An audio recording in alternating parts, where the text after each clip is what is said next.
Hello.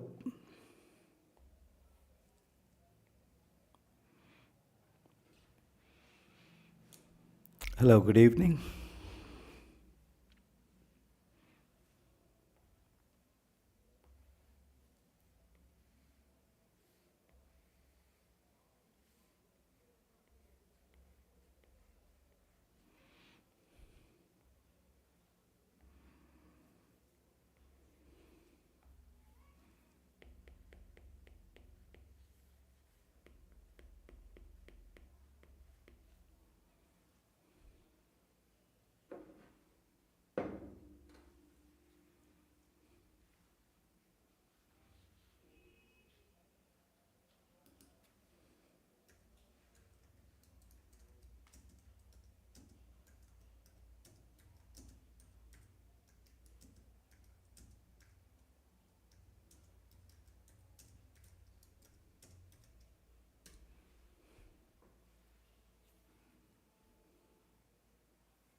Yes, thank you, Varun.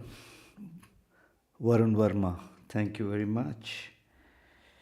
This is an experiment for me. I've been trying since yesterday to solve some technological challenges. I'm pretty new to this, but I thought I'll go ahead and learn and you know try to be available online.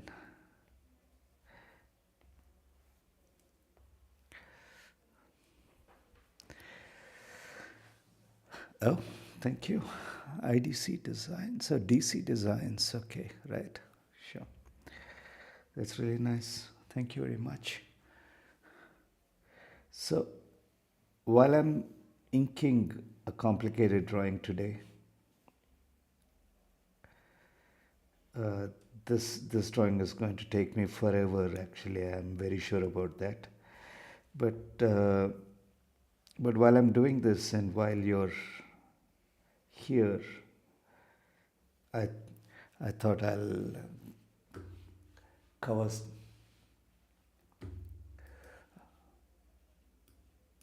I thought I'll cover a few things about image reading.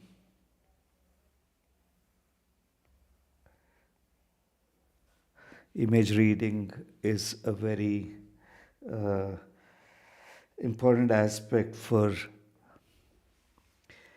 an artist to have.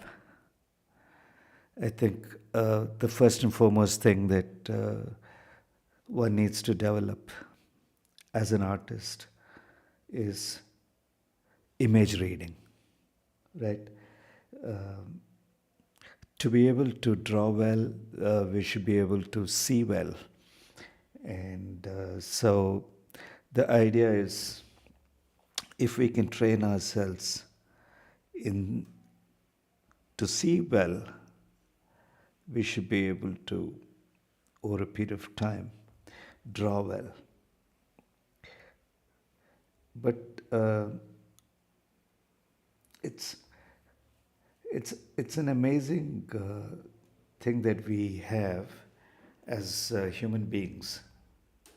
As human beings, we are blessed with a few things.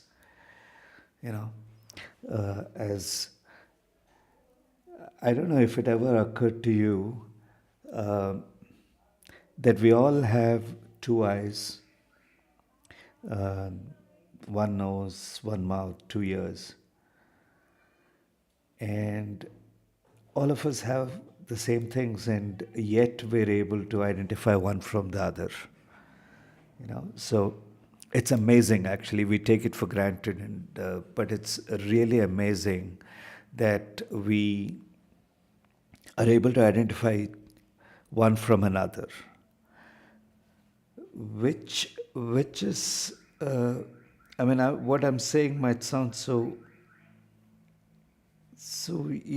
mundane. I mean, this is something that we all know. But if you sit down and think about it, isn't it amazing that we are actually able to identify subtle differences in the features of each one of us? You know, like different sizes of eyes,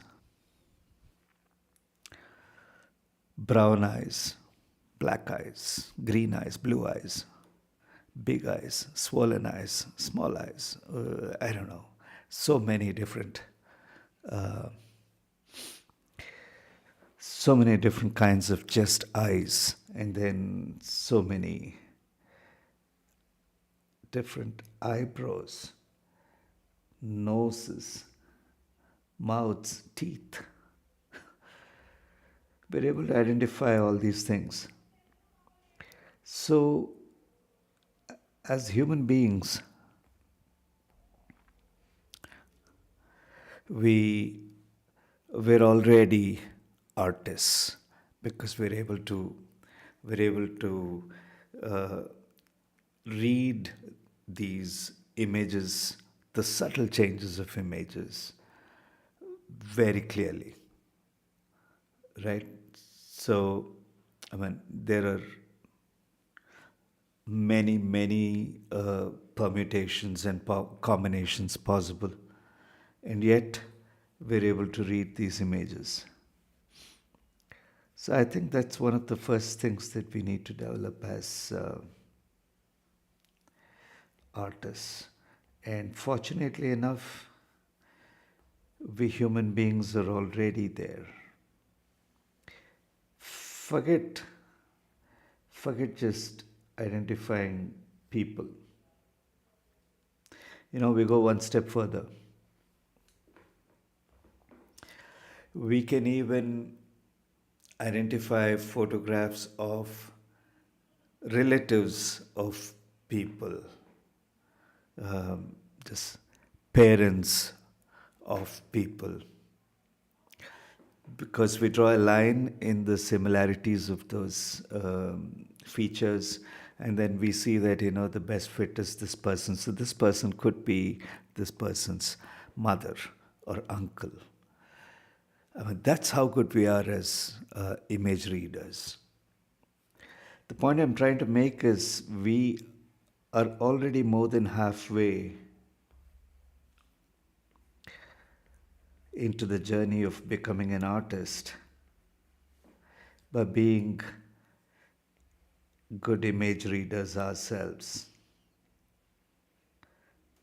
Right. I think, isn't that amazing? I mean, we feel only some are blessed with being able to draw or something, but the very basic fundamental for any artist has to be image reading. If you're able to continue to hear me, please just put an acknowledgement there, so I'll understand that you can hear me.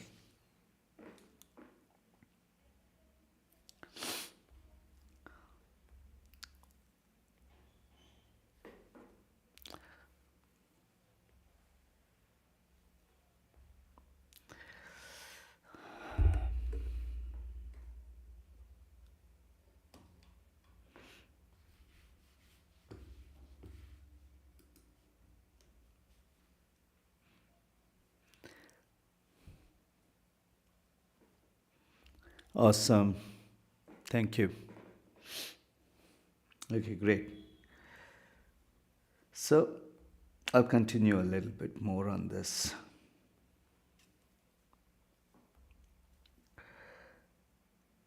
these these concepts of being able to read an image are usually not taught in art schools or design schools. We just take it for granted that you know these skills are innate and everybody possesses it anyway. So there are these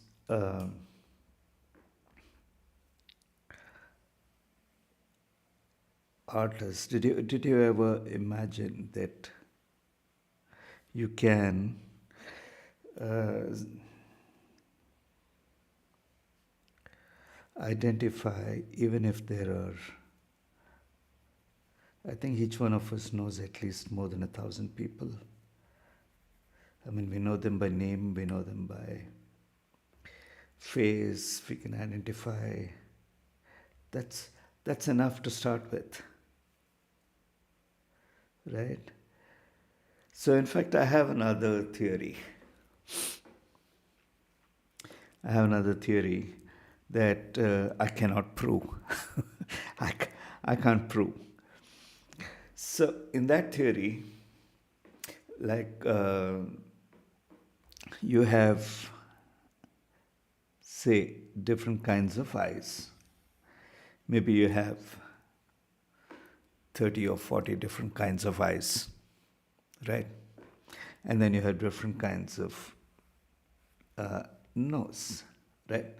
Uh, so suppose you're calculating all of that together and make a total number of possibilities, like so many uh, big eyes, small nose,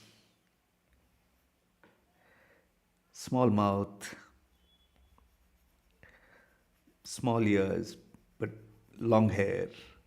But so I'm taking each one of these randomly and then I'm trying to make a permutation. And so there are so many possibilities that can happen. So yeah, so my theory, again, which I cannot prove, is that these total number of combinations of people you draw with different features should be around 6 billion. Just like that. I just came to that number. And which is approximately the total number of people that we have on this earth. So my theory is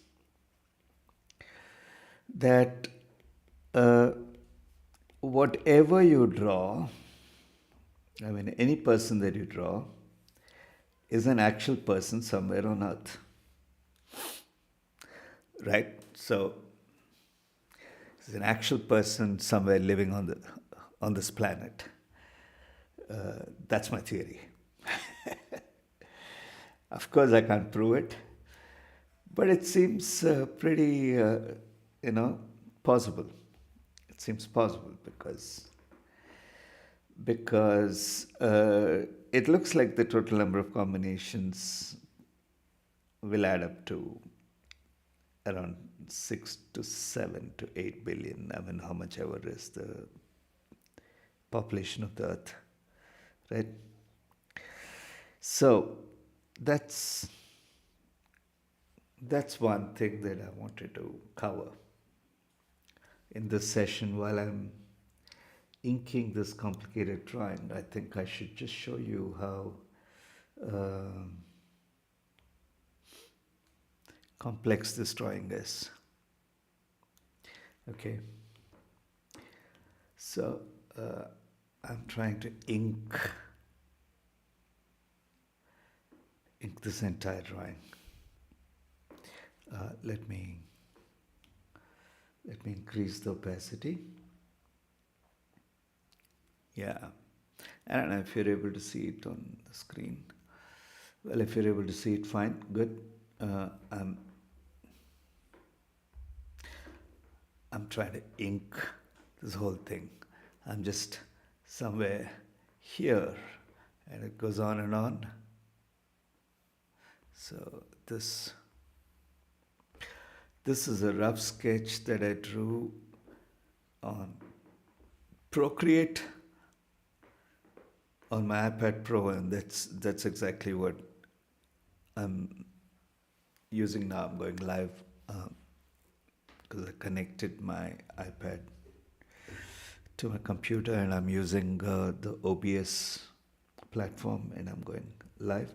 So, but interestingly, this entire sketch was done by me some time back. In fact, I do have a version of it that is already inked, but I'm planning on something else uh, this time, right? So, yeah. So, this concept of image reading, I just want to get back to it. And I mean, I'm planning to do a series of such live sessions where in each session I'm going to talk about something related to drawing and something that you can take back and think about, and maybe it'll in some way go back to improve your drawing. So the first point is that if you want to be a good artist, you have to be a good observer.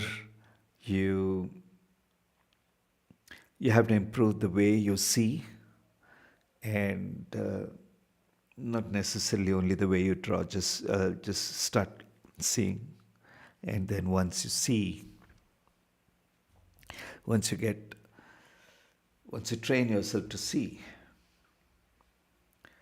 that'll get back into improve your drawing.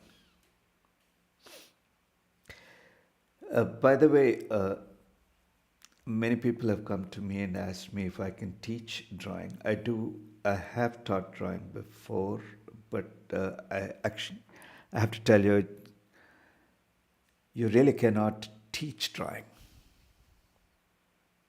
One will have to understand this. Drawing cannot be taught.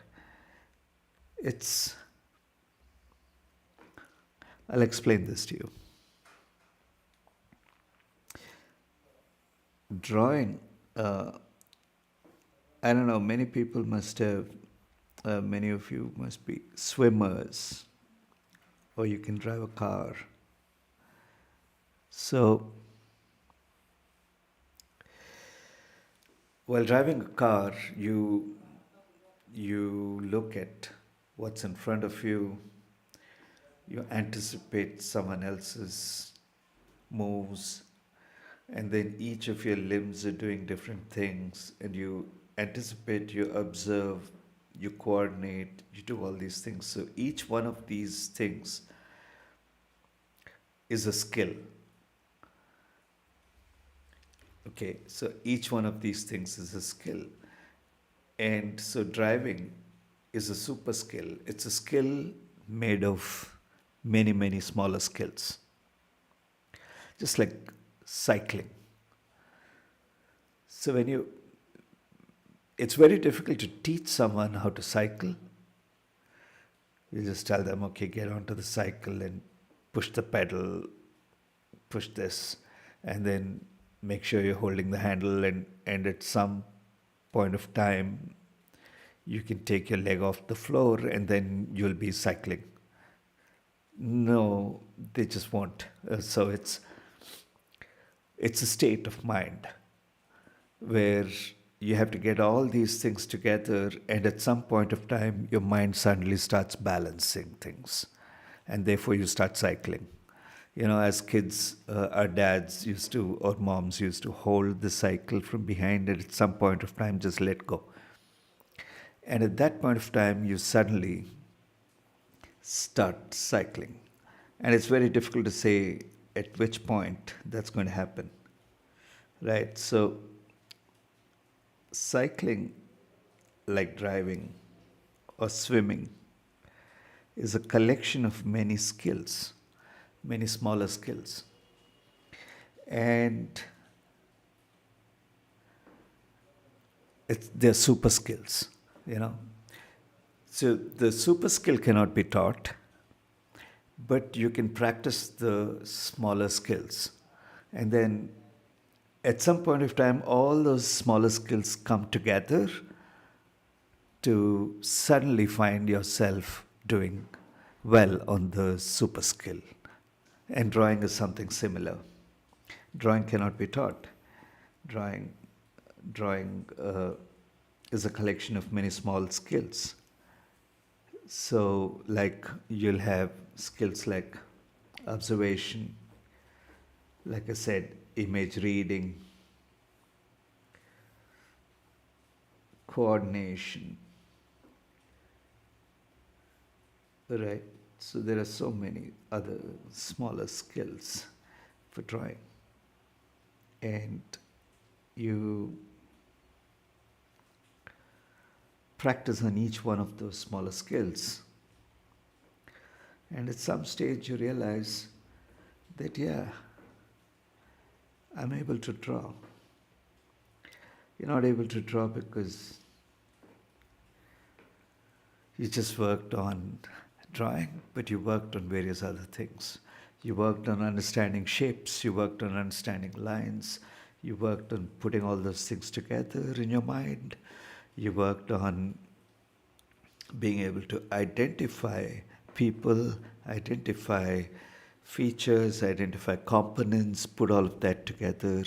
You worked on trying to see and trying to see in a certain way, which I will talk about over the coming sessions. But it's taken so much for granted that we don't realize that there's so much to drawing. Uh, yeah, there's there's so much to drawing. It's a it's amazing that it's amazing that we are able to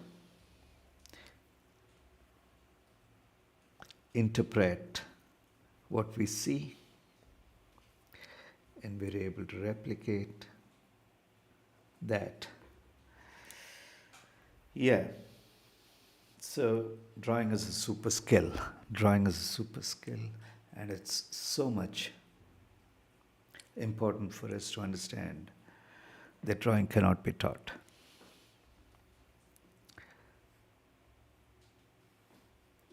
Drawing can be practiced. Drawing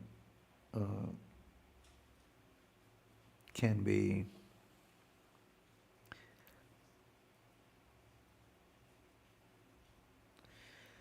nurtured. I don't know, these some of them are my thoughts, some of them are based on research that already exists. Many of these concepts that I spoke about today are concepts that you'll find in some very interesting books. One of those books is called Drawing from the Right Side of the Brain by Betty Edwards, and she talks about some very interesting concepts about how people start drawing and how they, improve their drawing. In fact, she goes ahead and gives a challenge saying, I can convert a non-artist into an artist in just a couple of months. So that's very interesting, right? So If you have any questions, you can probably put them there. Um, but I thought, as as somebody who draws all the time, and I also teach drawing, I thought it'd be nice if I can spend some time while I'm drawing, talk about drawing, and see if there's something that you can take away from these sessions. Uh, Please to let me know if you think these are going to be useful for you. Uh, all these sessions are going to be about drawing, about how you can improve your skill and how you practice, and sometimes my own process, techniques, procedures that I follow. That's very personal to me and how I developed that, and something about me. So I thought I'll stop it here, but before I go, I will show you um,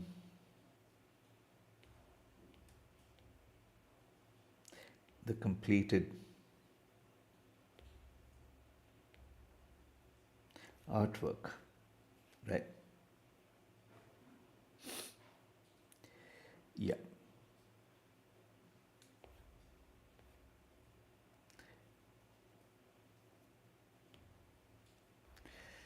Yeah.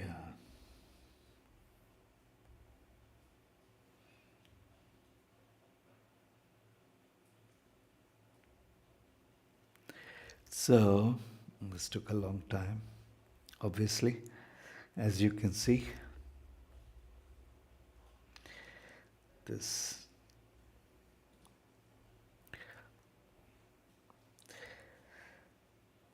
Yeah.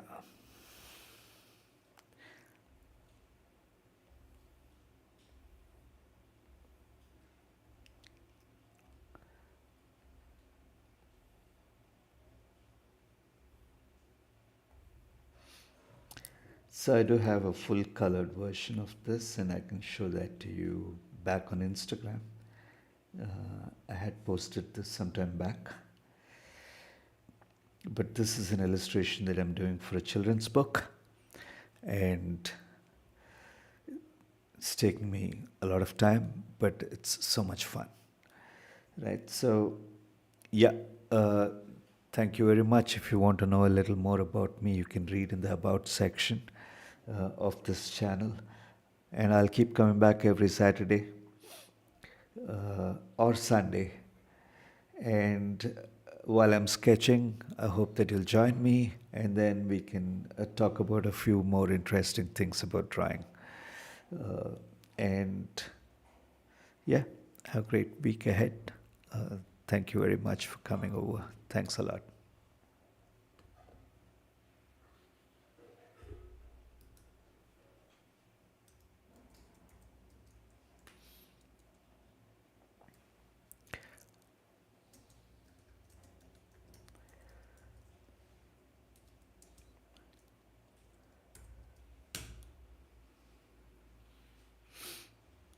See you. Bye bye.